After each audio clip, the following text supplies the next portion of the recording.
Dear student, geography में आज का टॉपिक हमारा होगा झील लेक। झील वास्तव में द्वितीय प्रकार की स्थलाकृति, जिस तरीके से पर्वत, पठार, मैदान थे, उसी प्रकार का झील भी द्वितीय प्रकार की स्थलाकृति। हम आपको यहाँ पर यह बताना चाहते हैं कि झील द्वितीय प्रकार की स्थलाकृति में क्यों आती है, तृतीय प्रकार में क्यों नहीं आती। इस विवाद को हल करना इसलिए जरूरी है कि आमतौर पे जो पढ़ाया जाता है लोगों को, उसमें द्वितीय प्रकार के स्थलाकृति पर्वत, पठार, मैदान बोल दिया जाता है सामान्य। तो उससे लोग ये समझते हैं कि झील जो है वो तृतीय प्रकार की स्थलाकृति, लेकिन ये गलत है। क्यों? क्योंकि जिस प्रक्रिया से पर्वत का, पठार का, मैदान का निर्माण होता है, उसी प्रोसेस से झील का भी निर्माण होता है। और पर्वत, पठार, मैदान के निर्माण का प्रोसेस क्या पढ़ा हम लोगों ने? तो भूगर्भिक हलचल, जो जमीन के अंदर इंडोजेनेटिक्स फोर्स, अंतर्जात बल उत्पन्न हुआ था, उसी अंतर्जात बल ने पर्वत और पठार को जन्म दिया, और बहिर्जात बल ने जो है वो मैदानों को जन्म दिया। तो झीलों के निर्माण में भी अंतर्जात बल और बहिर्जात बल का कंट्रीब्यूशन, इसलिए झील जो है द्वितीय प्रकार की स्थलाकृति में शामिल हो जाती है। जो प्रोसेस पर्वत, पठार और मैदान को बनने में भूमि के अंदर प्रयुक्त हुआ था प्राकृतिक रूप से, वही प्रोसेस, वही प्रक्रिया झील के बनने में, यानी अंतर्जात बल और बहिर्जात बल का प्रयोग होता है। इसी कारण से झील जो है वो द्वितीय प्रकार की स्थलाकृति कहते हैं। प्रथम प्रकार की स्थलाकृति में महादेश और महाद्वीप आते हैं। द्वितीय प्रकार के स्थलाकृति पर्वत, पठार, मैदान और झील आते हैं। और तृतीय प्रकार के स्थलाकृति में बाकी धरातल पर जितना भी रूप पाया जाता है, चाहे पर्वत में, चाहे पठार में, चाहे मैदान में, चाहे नदियों में, वो सब के सब तृतीय प्रकार की स्थलाकृति में, जैसे वी आकार की घाटी, यू आकार की घाटी, आई आकार की घाटी, स्टेलेक्टाइट, कंदरा स्तंभ, ज्यूजेन या डंग, ये सब जो है वो तृतीय प्रकार की स्थलाकृति है, जो पूर्व में हम लोग पढ़ चुके हैं। अब आते हैं टॉपिकली कि आखिर झील कहते किसको है, लेक कहते किसको है। तो सामान्य रूप से इसकी परिभाषा ये दी जाती है कि धरातल पर ऐसा जलीय भाग जो चारों ओर स्थल से घिरा हुआ हो, उसको झील बोलते हैं। तो इस प्रकार से सामान्यतः ये जो झील कहना है, लेकिन आकार के हिसाब से ये वृहद भी हो सकता है और छोटा भी हो सकता है। वृहद का मतलब कैस्पियन सागर को देखें तो ये भी एक सागर है, लेकिन चूंकि चारों ओर से झील स्थल से घिरा हुआ है। आप देखिए कैस्पियन सागर कहाँ पर है, जहाँ पर एशिया और यूरोप का बॉर्डर मिलता है, रूस के पास, वहाँ पर कैस्पियन सागर स्थित है। तो वहाँ पर चारों ओर एक और यूराल पर्वत है, नीचे में सोवियत रूस से अलग हुए राज्य हैं, पूर्व की साइड में सोवियत रूस है और पश्चिम के साइड में एशिया महादेश के कुछ देश है। तो वो एक्चुअली में इतना बड़ा है कि उसको सागर बोलते हैं, लेकिन चूंकि चारों ओर से घिरा हुआ है इसलिए झील है। और फिर छोटे आकार में से दल, उलर, राकसताल, भीमताल, ये सब छोटे छोटे झील। इसको आप अपनी नंगी आंखों से सामने उसका एरिया आप देख सकते हैं। जैसे नैनीताल में जाइए तो नैनीताल में जो ऊपर में लेक है, उसको आप खड़ा होइएगा तो इस पार से उस पार आप देख लीजिए कि यहाँ से वहाँ तक पानी है, और उसके बाद पहाड़ी भागे या समुद्र भागे। तो ये छोटे झील। अब देखिए अपवाद में इसमें क्या है कि सामान्य रूप से ये धरातल पर पाया जाता है, लेकिन अपवाद में है कि पर्वतों से भी ऊंचा है और सागर तल से भी नीचा है, जैसे मैदान में हम लोग पढ़े। तो टीसी सिक्रू ये है कहाँ साहब? तो दक्षिणी अमेरिका में। ये विश्व का सबसे ऊंचा झील है, 18,000 फीट से ऊपर इसकी ऊंचाई है। जबकि हम लोग का हिमालय जो विश्व का सबसे ऊंचा पर्वत चोटी है, माउंट एवरेस्ट, उसका 8,850 फीट ऊंचा। इसी तरीके से सागर से भी नीचे हो सकता है। तो जो मृत सागर है, डेड सी है, जो इजराइल में पड़ता है, ये तो कहाँ पड़ता है? दक्षिणी अमेरिका में। ये कहाँ पड़ता है? इजराइल में। तो ये समुद्र तल से भी नीचे है, लेकिन है क्या? उसमें पानी जमा हुआ है, तो झील है। विशेषता ये है इसकी झील की कि आमतौर पे अधिकांशतः ये ग्लेशियर से बनता है। ग्लेशियर का पानी पिघल गया और गड्ढे में जम गया, झील बन गई। इसलिए अधिकांश झीलें आपको पर्वतीय क्षेत्र को मिलेगी, मैदानी क्षेत्र में बहुत कम झीलें मिलेंगी। अधिकांश झीलों का अस्तित्व कहाँ पाया जाएगा? तो पर्वत। किस वजह से? कि अधिकांश हिमानी द्वारा निर्मित है, इस कारण से। तो ये ऑब्जेक्टिवली आपका ये सेक्शन बहुत इंपॉर्टेंट है। अब काइंड्स ऑफ लेक्स अगर देखते हैं तो बनने की जो प्रक्रिया है इसकी, ये अलग अलग तरीकों से बना है। उसमें अधिकांशतः प्राकृतिक घटनाएं जिम्मेदार है। सिर्फ एक ऐसा है जो मानवीय घटना जिम्मेदार है, उसके वजह से जो है वो लेक्स का या झीलों का अलग अलग वर्गीकरण हुआ है, या अलग अलग रूप दिखाई पड़ता है, या अलग अलग प्रकार है। उसमें सबसे पहला प्राकृतिक झील। प्राकृतिक झील में बनता कैसे? तो भूगर्भिक हलचल और बहिर्जात बल की वजह से, यानी इंडोजेनेटिक्स और एक्सोजेनेटिक्स दोनों होता है। एंडोजेनेटिक्स अंतर्जात बल, भूमि के अंदर जो फोर्स लग रहा है, तो उसके वजह से कोई ऐसे भूगर्भिक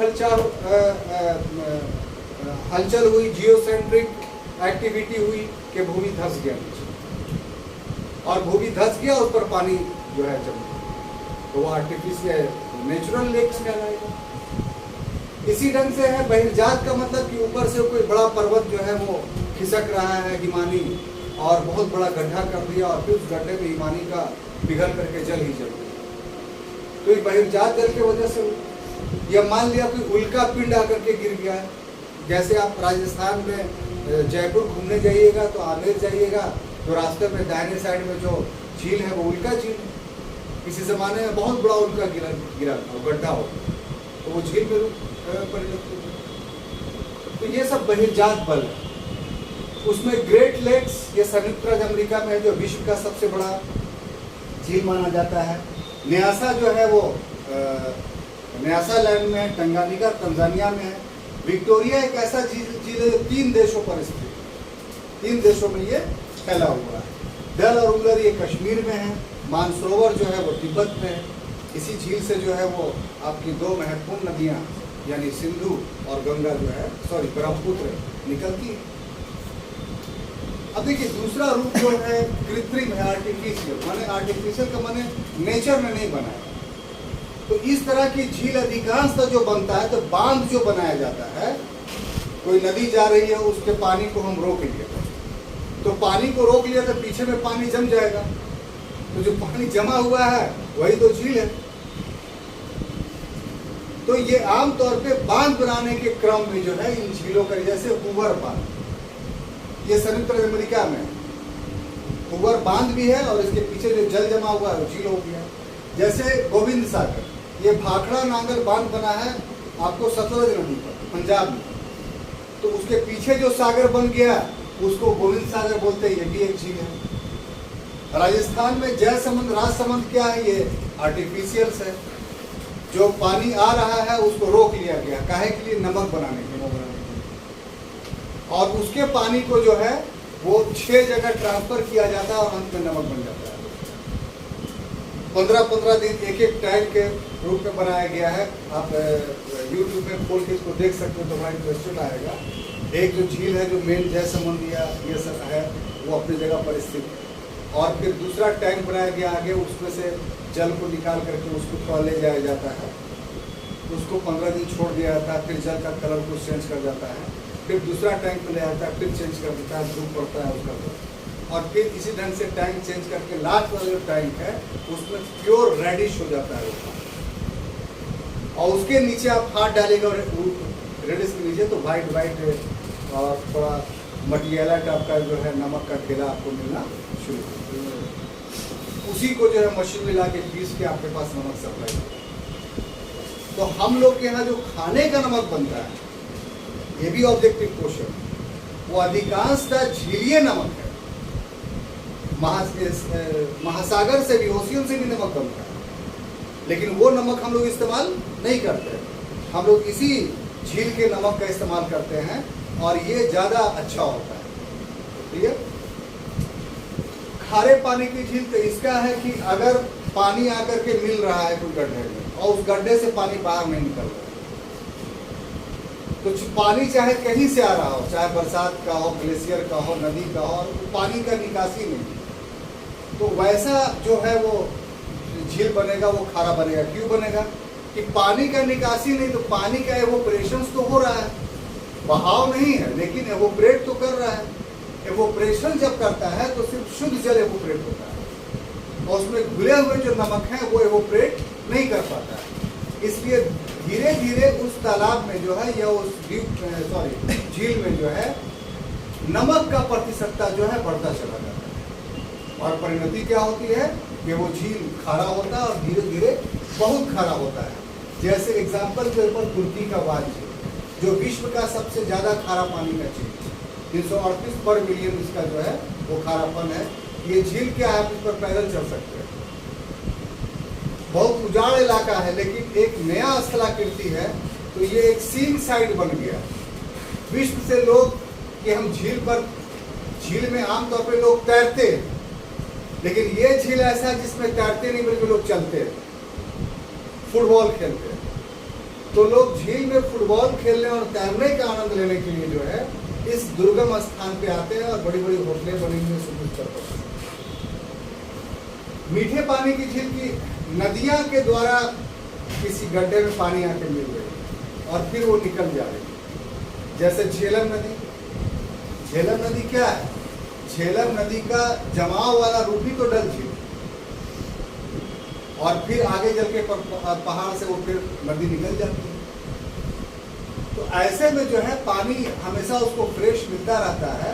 तो इस तरह की झीलें जो है मीठे पानी की झील, जैसे सुपीरियर झील, इसमें बहुत सारी नदियां आके मिलती है, और सुपीरियर झील को आप देखिएगा तो कनाडा और संयुक्त अमेरिका दोनों में अवस्थित है, तो उसकी भी नदियां आके मिलती है, कनाडा की भी और संयुक्त अमेरिका की भी नदियां आके मिलती है, और फिर आगे चल के इससे नई नदियां निकलती है। तो इसलिए मीठे पानी की झील है। बैकाल भी अमेरिका में, जेनेवा यूरोप में है, नैनीताल आपको जो है वो भारत में। यहाँ पर एक चीज बता दें कि पर्वतीय झील जितना भी आपको मिलेगा भारत में, और उसमें होगा कि मीठा है कि खारा है, तो आप आंख बंद करके जो है आप मारिएगा कि मीठा है। अधिकांश पर्वतीय झील जो है वो मीठा है। भ्रंश द्वारा बनी झीलें, भ्रंश बने भूगर्भिक हलचल हुआ, जमीन नीचे धंस गया और फिर उसमें पानी जम गया। तो ऐसे भ्रंश द्वारा निर्मित झीलें कराती है, जैसे यूएसए का सेंट एंड्रियास, ये भ्रंश झील का अच्छा एग्जाम्पल विश्व में है।